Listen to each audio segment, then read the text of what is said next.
Hello students, welcome back to next part of solution chapter. इस chapter में आज हम न्यूमेरिकल सॉल्व करेंगे।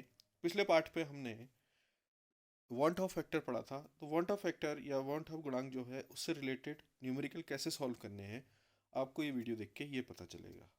ठीक है, ठीक है, चलिए आगे बढ़ते हैं। लेकिन आगे बढ़ने से पहले चैनल को लाइक, सब्सक्राइब और शेयर जरूर करें। तो आइए स्टार्ट करते हैं। पहला न्यूमेरिकल है हमारे पास, बहुत सिंपल है। ठीक है, यहाँ पर को देखिए, calculate the amount of CaCl2 कह रहा है। CaCl2 का अमाउंट हमें निकालना है, which must be added to 500 gram 500 gram of water. ठीक है, to lowers it freezing point by 2 kelvin. तो CaCl2 का अमाउंट निकालना है जो 500 ग्राम में मिलाया गया है, WB निकालना है हमने। ठीक है, और हमें ये अज्यूम करना है कि CaCl2 कंप्लीटली डिसोशिएट हो गया है। ठीक है, और डेल्टा TF कितना है, 2 केल्विन है हमारे पास, और KF की वैल्यू हमें दे रखी है वाटर की। तो देखिए ये कह रहा है कि पूरा डिसोशिएट हो गया है, ये अज्यूम करना है। तो जब पूरा डिसोशिएट हो जाता है जिस टाइम पे, तो हम उस टाइम पे सबसे पहला काम जो करते हैं वो करते हैं केमिकल रिएक्शन लिखना। ठीक है, क्योंकि 100% डिसोसिएशन हुआ है। तो सबसे पहला काम हमने यहाँ पर को देखिए क्या करा, रिएक्शन लिखी। CaCl2 gives 2Ca positive plus 2Cl negative. तो यहाँ पर को हमें ये पता चला कि हमें जब CaCl2 है, ठीक है, वो डिसोशिएट हो रहा है, तो मुझे दे रहा है Ca2 positive plus 2Cl negative. तो हमें यहाँ पर को जो I की वैल्यू है, ठीक है, वो हो जाएगी हमारी 3। क्यों हो जाएगी 3 सोच रहे होंगे आप, क्योंकि एक CaCl2 ने टूट के हमें कितने मोल दिए हैं, 1 mole of CaCl2 will give 3 मोल। और ये कंप्लीट डिसोसिएशन में होगा बस, और जगह नहीं होगा ऐसा। ठीक है, तो I की वैल्यू कितनी हो जाएगी, 3 हो जाएगी यहाँ पर। कोई प्रॉब्लम? कैसे? CaCl2 एक था, उसने टूट के हमें एक Ca2 पॉजिटिव दिया और 2 Cl, तो 1 + 2 = हो जाएगा 3। क्लियर? तो यहाँ पर को I की वैल्यू निकल जाएगी इस प्रकार से। इस तरीके से हम I की वैल्यू निकाल सकते हैं बहुत आसानी से। चलिए आगे बढ़ते हैं। अब देखिए, हमें पता है कि डेल्टा TF हमें दे रखा है क्वेश्चन में। डेल्टा TF की वैल्यू है, फॉर्मूला जो है हमारे पास है वो I/Kf/m। ठीक है, I/Kf/m है। तो इसको इलेबरेट कर लेंगे, इलेबरेट करके हमें ये फॉर्मूला मिल जाएगा, ये वाला। ठीक है, यहाँ पर को देखेंगे, I × Kf × WB × 1000/MB × WA। अब देखिए क्वेश्चन में हमें क्या क्या मिला हुआ है। क्वेश्चन में हमें KF की वैल्यू मिली हुई है, कितनी मिली हुई है देखिए ऊपर, 1.86। तो यहाँ पर को हम लगा देंगे, इस जगह पे KF की वैल्यू लगा देंगे। ठीक है, I की वैल्यू हम निकाल चुके हैं, कितनी है, 3 है। तो ये दो चीज़ें हो गई। WB हमें निकालना है, WB हमारा क्वेश्चन मार्क है, ये निकालना है। 1000 हो गया अपॉन MB कितना है हमारे पास, ये ऊपर क्वेश्चन में देखेंगे, यहाँ पर कितना है, 111। CaCl2 का मॉलिक्यूलर मास कितना है, 111, 111। और WA मास ऑफ सॉल्वेंट कितना है हमारे पास, ठीक है, वो है WA 500 ग्राम। ठीक है, तो WA की जगह पे क्या आ जाएगा, 500 आ जाएगा। क्लियर? तो डेल्टा TF की जगह पे आ जाएगा 2, I की जगह 3, और KF की जगह 1.86। 1000 WB हमें निकालना है। मॉलिक्यूलर मास हो गया 111 और 500 हो गया WA। तो यहाँ से आसानी से WB की वैल्यू निकल जाएगी, जो कि कैलकुलेट होके ये निकल गई है। क्लियर?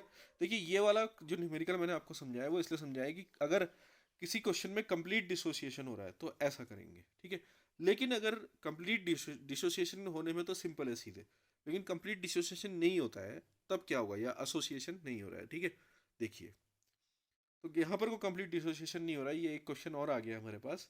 तो इस क्वेश्चन को देखेंगे, 2 gram of benzoic acid, 2 gram benzoic acid है हमारे पास, 25 ग्राम में डिसॉल्व किया गया है, किसमें, बेंजीन में। Show the depression in freezing point equal to 1.62 kelvin. ठीक है, और फ्रीजिंग पॉइंट में डिप्रेशन कितने का आया है, 1.62 का आया है। Molar depression constant for benzene के एफ की वैल्यू भी हमारे पास आ गई है, कितनी है, 4.9 है। ठीक है, बेंजीन का। What is the percentage association of acid. ठीक है, ये कह रहा है कि अगर जो हमारे पास C6H5COH है, बेंजीन है, बेंजोइक एसिड है, तो वो अगर डाइमर बनाता है, ठीक है, डबल मॉलिक्यूल बनाता है तो वो एसोसिएशन कर रहा है, इसका मतलब। ठीक? और एसोसिएशन करने में जो है उसका कितना परसेंटेज एसोसिएट हो रहा है, कितना परसेंट जोड़ रहा है। तो ऐसे टाइम पे हम सबसे पहला काम क्या करेंगे, हम सबसे पहला काम करेंगे कि हम आई की वैल्यू निकालेंगे। ठीक है, आई की वैल्यू के लिए फॉर्मूला हमारे पास है, सबको पता होगा, i is equal to normal molecular mass. I is equal to क्या है, normal molecular mass upon observed. ठीक है, अब देखिए मैंने आपको पिछले वीडियो में बताया था कि न्यूमेरिकल में आपको बहुत अच्छे से समझ में आ जाएगा कि नॉर्मल और ऑब्जर्व्ड मॉलिक्यूलर मास क्या होता है। देखो जो नॉर्मल मॉलिक्यूलर मास है वो है जो जोड़ के आएगा, जैसे C6H5, C6H5COOH को जोड़ के कितना आएगा, कार्बन का हो गया 12 तो इंटू 6। ठीक है, फिर हाइड्रोजन का हो गया 1 इंटू 5, फिर कार्बन का 12 प्लस 5 प्लस ऑक्सीजन का 16, याले ऑक्सीजन का भी 16 प्लस 16 प्लस 1। तो ये सब जब हम जोड़ेंगे, ठीक है, तो इसको जोड़ने के बाद जो मॉलिक्यूलर मास आएगा वो आएगा 122। ये वाला पोर्शन देखो यहाँ पर को, ठीक है, ये समझ में आ रहा है, 122। क्लियर। लेकिन ऑब्जॉर्ब्ड मॉलिक्यूलर मास कहाँ से आएगा, जो ये नीचे वाला पोर्शन है वो कहाँ से आएगा। क्लियर। देखिए आई निकालना हम यहाँ पर सीख लेंगे, नॉर्मल मॉलिक्यूलर मास अपॉन ऑब्जॉर्ब्ड। तो नॉर्मल तो हमारा पहले से हमें पता है, क्योंकि हमें फॉर्मूला बताया, तो फॉर्मूला का जो मास है उसको जोड़ देंगे तो नॉर्मल निकल जाएगा। लेकिन ऑब्जॉर्ब्ड कहाँ से निकलेगा, ऑब्जॉर्ब्ड निकलेगा जो पुराना फॉर्मूला है हमारा वहां से। ठीक है, क्योंकि अब हमें पता है कि ये एक वैद्युत अपघट्य है, दुर्बल वैद्युत अपघट्य जो डाइमर बना रहा है। ठीक है, तो उसका एसोसिएशन की परसेंटेज हमें निकालनी है। तो एम बी अगर हम पुराने वाले फॉर्मूले से लगाएं, ये है जो पुराना फॉर्मूला। ठीक है, क्या है, M B is equal to K F into W B into 1000 upon delta T F into W A.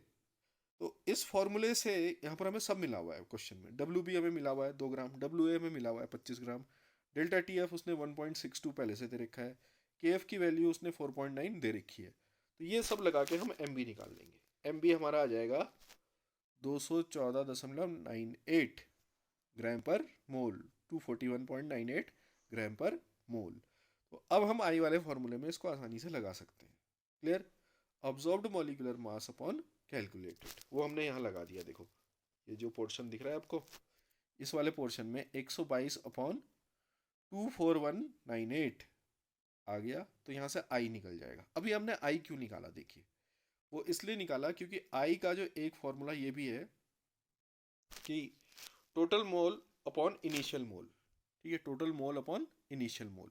तो हम यहाँ पर कोई रासायनिक अभिक्रिया लिखेंगे, ये जो पोर्शन आपको दिख रहा है कि रासायनिक अभिक्रिया के डायमर बना रहा है, कह रहा है वो, तो 2 मोल मिलेंगे और वो उसका होल ट्वाइस हो जाएगा, जैसा आपको यहाँ पर रिएक्शन में दिख रहा है।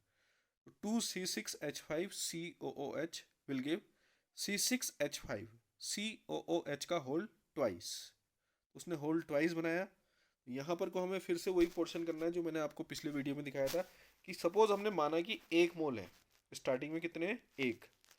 तो जो बने होंगे, क्योंकि स्टार्टिंग जब T इज इक्वल टू 0 है तो स्टार्टिंग में प्रोडक्ट नहीं बना होगा। ठीक है, उत्पाद बना ही नहीं होगा किसी, तो ये बना ही नहीं है उस टाइम पे, तो इसका वैल्यू आ जाएगी 0। ठीक, यहाँ पर हमें दिख भी रही होगी 0 वैल्यू, ये दिख रहा है आपको 0 है स्टार्टिंग में। क्लियर, इनिशियल मोल जो है। लेकिन जब एसोसिएशन हो गया, जब वो जुड़ गया, उसके बाद मोल कितने बचे, सपोज जो एसोसिएशन हुआ है वो अल्फा हुआ है, तो 1 माइनस अल्फा बचा। स्टार्टिंग वाले का कितना बचा, स्टार्टिंग में 1 थे, अल्फा का एसोसिएशन हो गया तो कितने चले गए, 1 माइनस अल्फा बच गए। क्लियर हो गया, कोई प्रॉब्लम। अब जो ये बचे जिसका होल ट्वाइस है वो बनेगा अल्फा बाय 2। वो कितना बनेगा, अल्फा बाय 2। तो टोटल मोल मेरे पास हो जाएंगे 1 माइनस एसोसिएशन के बाद 1 minus alpha plus alpha by 2।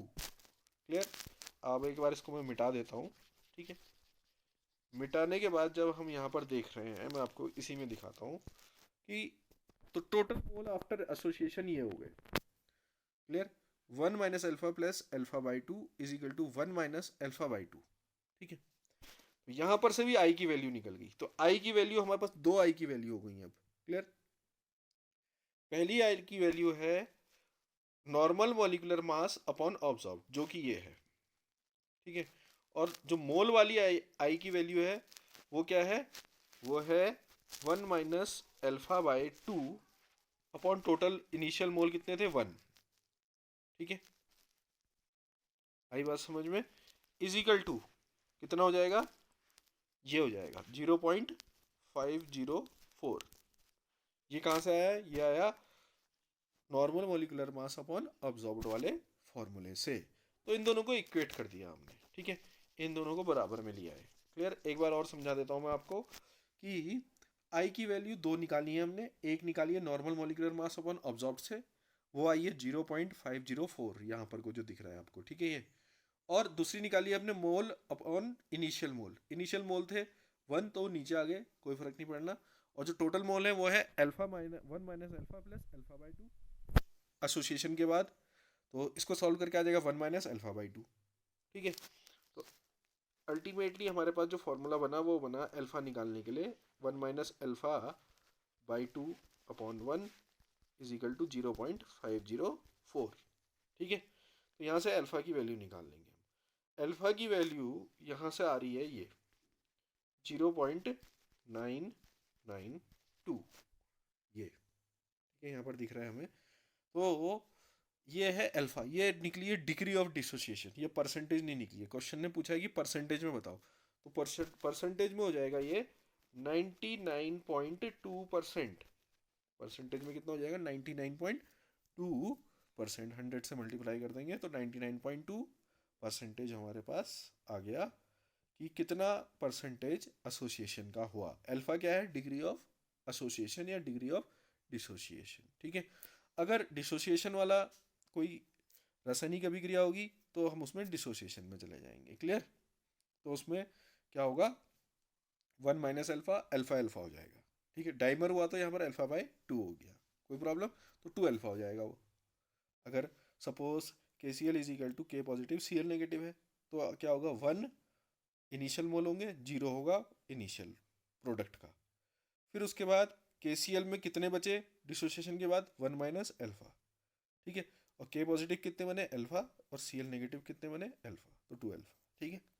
इस तरीके से करेंगे हम क्वेश्चंस को, ठीक।